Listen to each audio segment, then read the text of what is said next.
Hello, welcome to GeekyHiJynx, home of Mischief Makers, and today this is my first ever weekly roundup video. Essentially what I'm going to be doing here is talking about films and TV shows that I watched the previous week, whether I've seen them before or they're brand new. Now, the reason why I'm doing this TV series, apparently I'm on TV. The reason why I'm doing this content on my channel is because I watch so many films and TV shows and I don't get a chance to really speak to you about them because I have no time. I'll do my Shudder reviews, which I love, and I do trailer reactions when they come about, and do my back to the 80s when I get a chance. I haven't done this for so long, but I'm bringing it back again next month, and do my haul videos, but primarily Shudder reviews. And I rarely ever get to speak about the films that come out on Netflix or Amazon Prime or in the cinema, or TV shows that come out on Prime or Netflix or Apple TV or anything like that. Now I was trying to think of a way for me to speak to, not in depth, but just give you a brief overview of what I thought of them in a nice concise way. And I watched Lisa Loves. She's a great YouTuber and a good friend of mine, and she has something on her channel which she does just that, and it's a weekly review where she talks about films and TV shows, and she does it so well. And I thought to myself, that is a great way of doing that. So I spoke to Lisa and said, do you mind if I do something similar? And she was like, well, of course you can, young man. And I was like, yeah. And that's exactly what I'm doing here. So each week on a Tuesday or Wednesday, because I'm always going to record these on a Monday, because the last film or TV show will always be watched on a Sunday. Either come out midweek, hopefully, no later than that, because I have other videos to come out. And it's going to give you, like I said, just nothing too crazy, nothing too in-depth, because I know I'm like, I can talk about a film, and I'll be talking about how to make the perfect omelette a second later. So one thing on that note to mention is I'm doing this all in one take, which is very dangerous for someone like me, because I need takes. Takes save me when it comes to YouTube, because if you guys saw the stuff I need to edit, it's actually hilarious for the wrong reasons. So I'll be talking like this. Hey, it's GeekyHiJynx. I'm gonna need more gnomes. So I can literally get distracted by butterflies, or I'll stutter, or I'll get tongue-tied, or anything. Like I can't. Well, see what I mean? Just done it then because my mind's working too fast. But I was about to say that I can pretty much guess that everyone does this on YouTube. So to do this in one take, I just need to breathe. Zen. So breathe.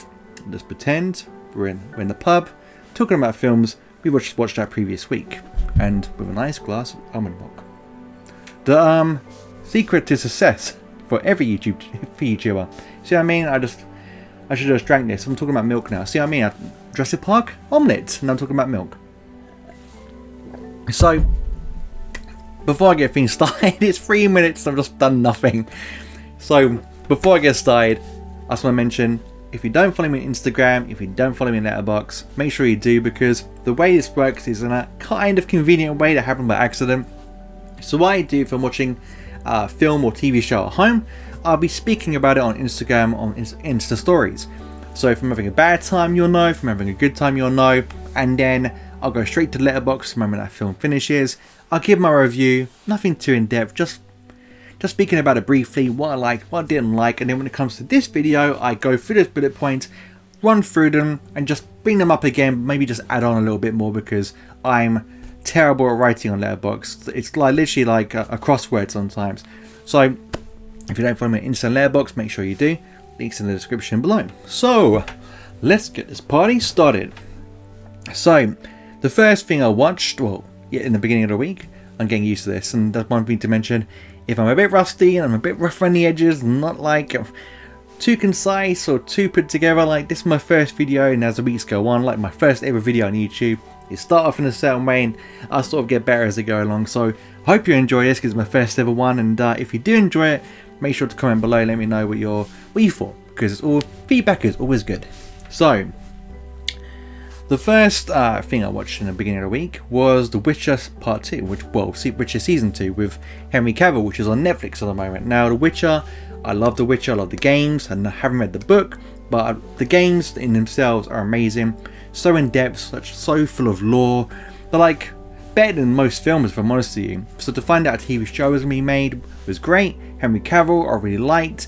I would have loved Mads Mikkelsen, who's in Casino Royale and in Hannibal. loved him to play The Witcher, but we got Henry Cavill. But luckily for us, Henry Cavill is a super nerd.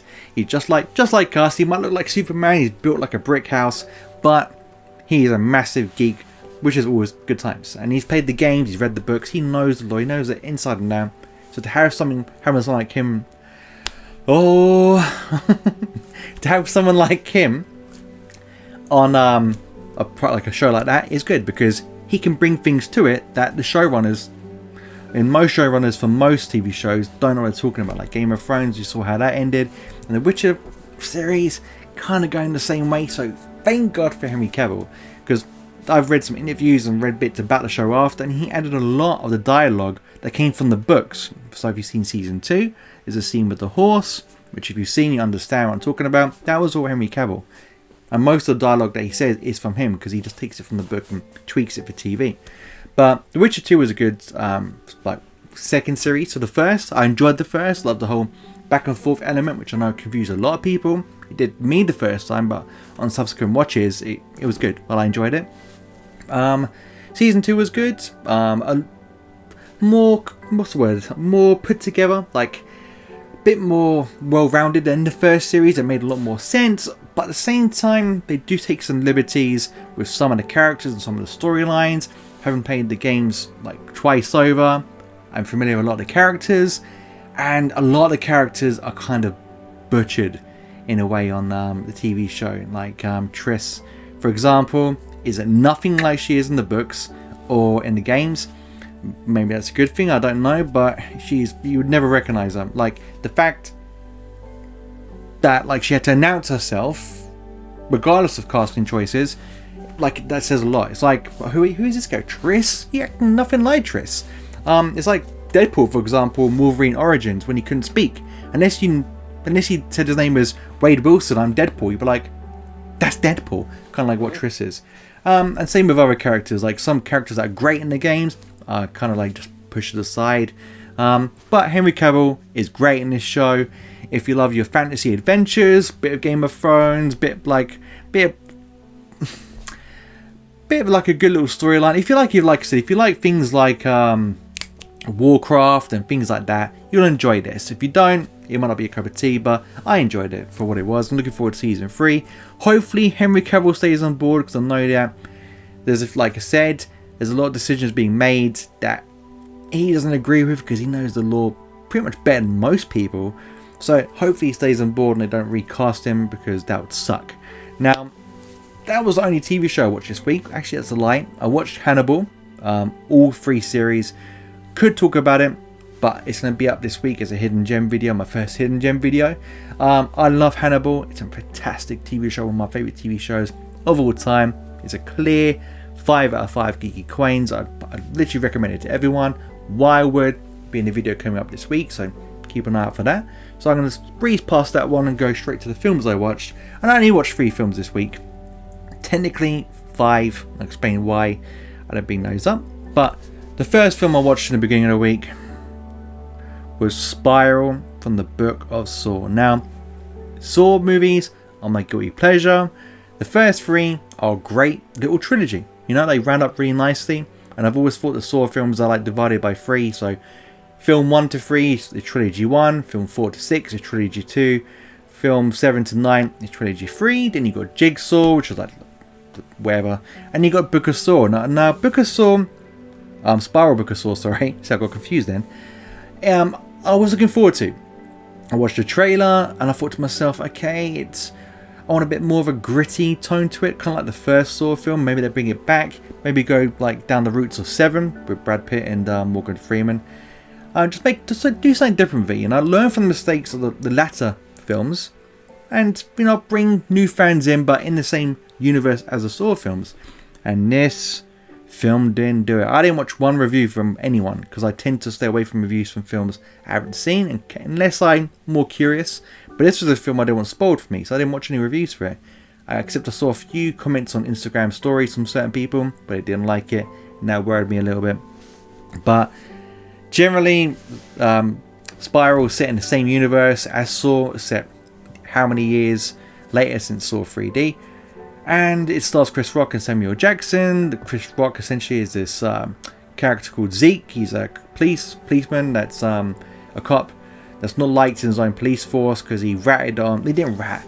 There was a corrupt cop, and he reported him to the DA office, and that cop got fired, and all his buddies done like Chris Rock's character Zeke as a result. And then all of a sudden these cops start getting killed because there's corruption in the police department, and someone's trying to clear the police department up and make it less full of corrupt cops, like in the way that Jigsaw used to do with people from the previous films. Now, going into this film, I was like, cool, I hope they like it's more gritty, and it was just the most mundane, lazy, boring, predictable film in the Saw franchise, and for me, one of the worst in the franchise.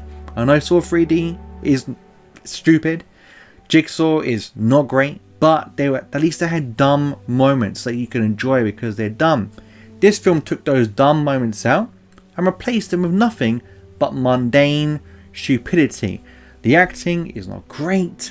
It's, like I said, predictable. When you have a film like Saw and you see characters getting kidnapped, put in a trap, then murdered, essentially, and you wash, rinse and repeat, and then one character, you see his body, but you don't see the process of him being kidnapped, put in the trap, and tortured and killed.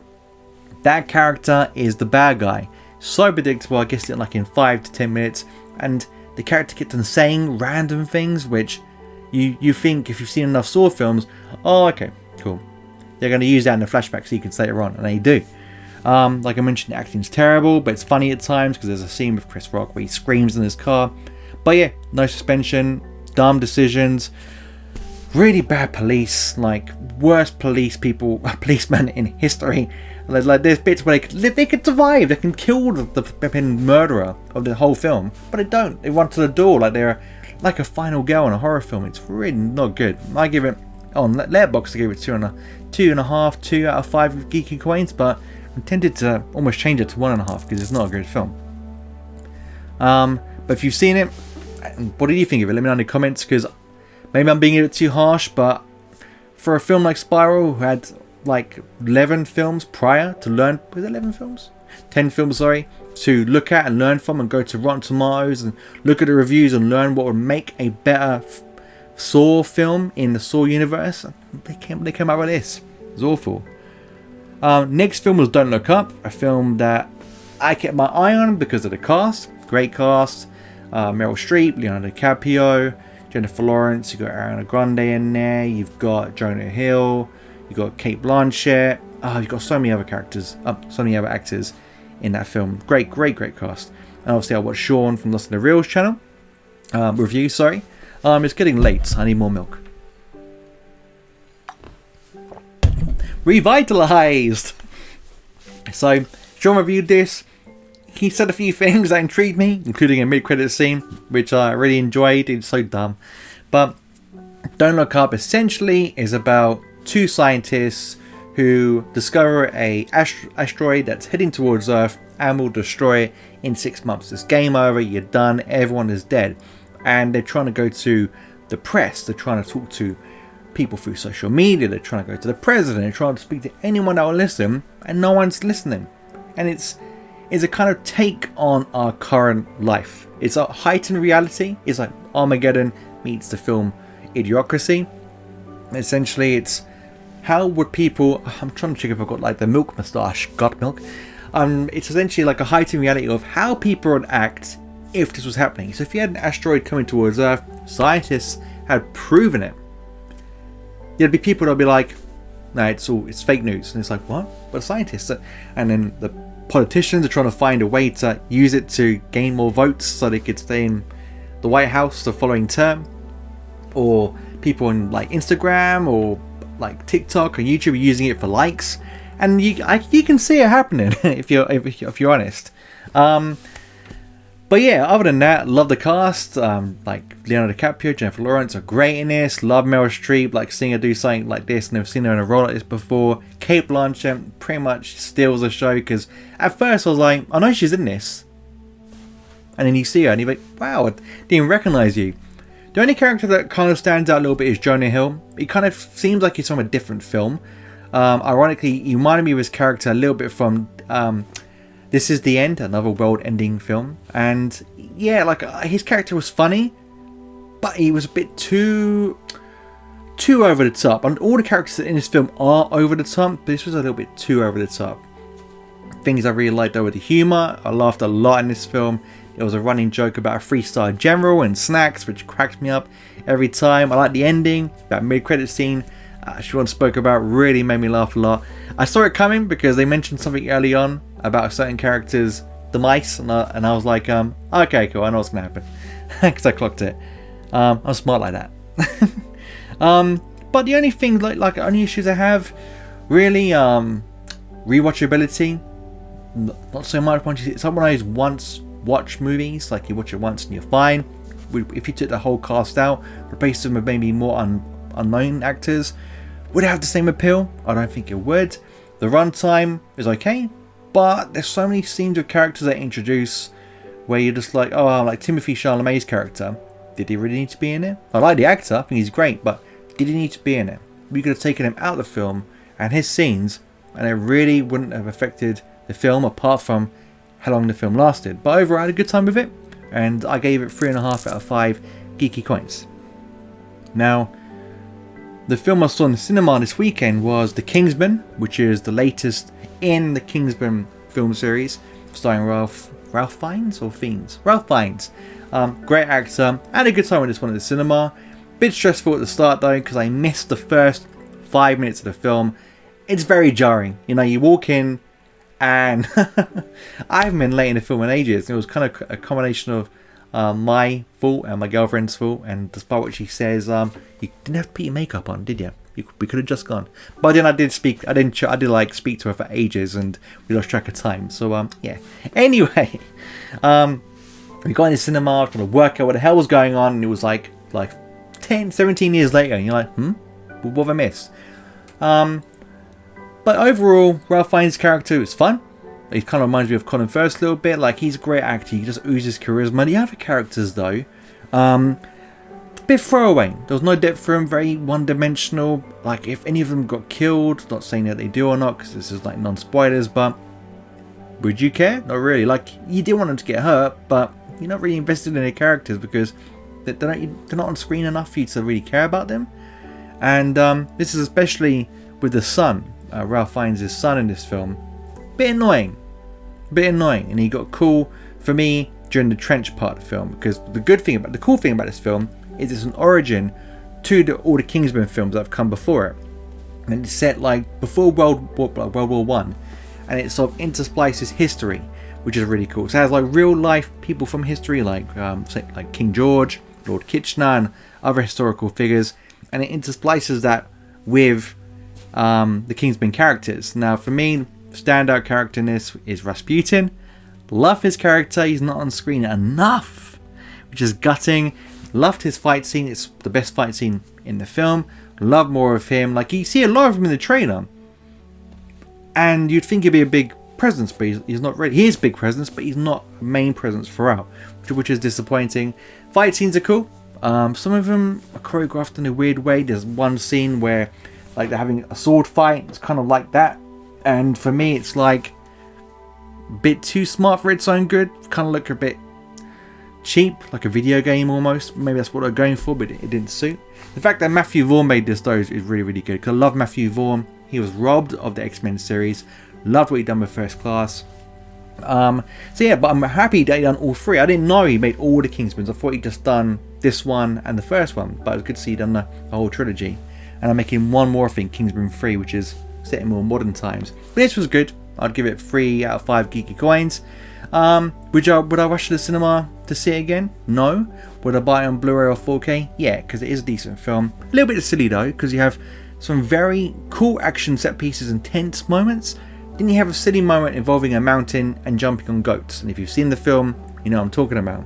Now, like most films, when I watch a film in a series like this, and this was an origin, I ended up watching Kingsman 1 and then watching Kingsman 2. Kingsman 1 is a classic film for me. I think it's great. I think it was groundbreaking when it came out at the time. It's a nice take on the spy genre and a good ode to films like Bourne Identity and James Bond and 24th TV show. I love the character of Eggsy. I think he's great. I love the character Galahad, played by Colin Firth. Mark Strong as Merlin is great. Great film. Samuel Jackson, like such a cool villain with a lisp. I loved it. So if you haven't seen it, it's a great film. I'm not going into too much detail because most people should have seen it. But essentially, it was for me better than The Kingsman with Ralph Fiennes. But it's cool to watch them back to back. Like you watch the origin story, which is Ralph Fiennes one, and you go to the modern day one with Colin Firth, and you think, oh, okay, cool, I'll link him up. That's nice. So I give the first ever Kingsman film a 4.5 out of 5 geeky coins because I love it. That church scene, the fight scene with Colin Firth is amazing because you see him in Pride and Prejudice, Bridget Jones, Love Actually, and other films, and you see him in this, like literally murdering the crap ton of people. Is great. Now the Golden Circle, I weren't too keen on. I think me and my girlfriend spoke about it, and we're trying to compare which was the best in order. Now the first Kingsman is the best. I didn't say it goes sequentially 1, 2, and 3, but she thought 1, 3, and 2 were her favourites. Now I think having thought about it, I kind of agree with my girlfriend a little bit more because I think the third one, as dumb as it was at times, it was unique to what it was. It was set before the first. I like the historical element to it. With the second Kingsman, the Golden Circle, they did some dumb things with characters. Like they're very for the tropes. I've seen tons of times in TV shows and movies. They got rid of a load of characters early on, which I didn't agree with. Especially a female one from the first film, which I liked, and they kind of didn't use her properly. The love interest, I thought was stupid. That I didn't agree with.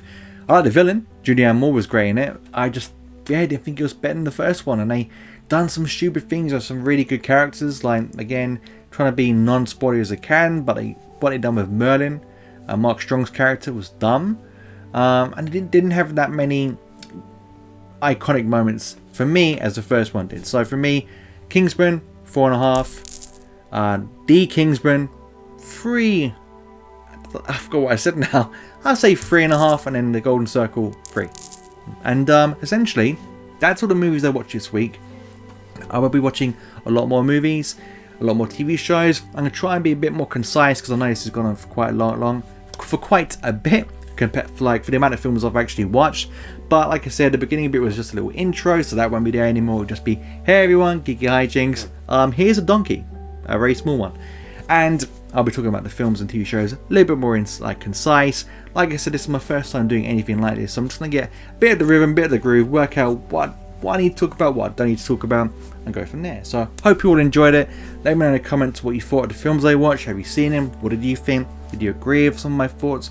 Did you disagree? Either way, it's all good because I generally want to know what you thought. But until next time, stay out of trouble.